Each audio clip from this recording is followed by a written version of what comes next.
The overall goal of this procedure is to break down all glycans in a biological sample while conserving monosaccharide composition and linkage information, facilitating distillation of interesting glycan features such as 6-sialylation and bisecting N-acetylglucosamine into single analytical signals.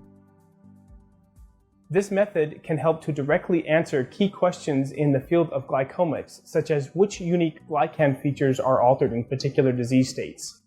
The main advantage of this technique is that glycan features that tend to be altered in disease, such as beta-1,6 branching and chlorophyllosylation, are distilled into single analytical signals rather than being spread across multiple intact glycans.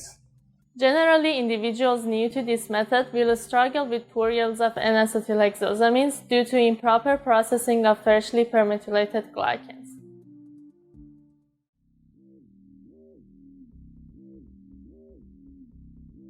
Prep the samples by first transferring 9 microliters of each biological analyte into separate 1.5 milliliter test tubes.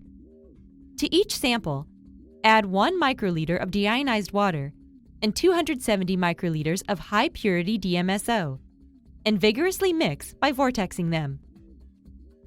After sample preparation, assemble the sodium hydroxide-loaded spin columns as described in the text protocol.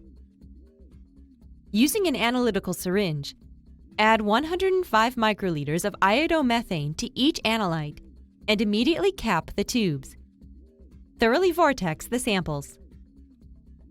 Unplug the previously prepared spin columns and centrifuge them for 15 seconds at 2,400 Gs. After discarding the reservoir tubes and effluent, replug the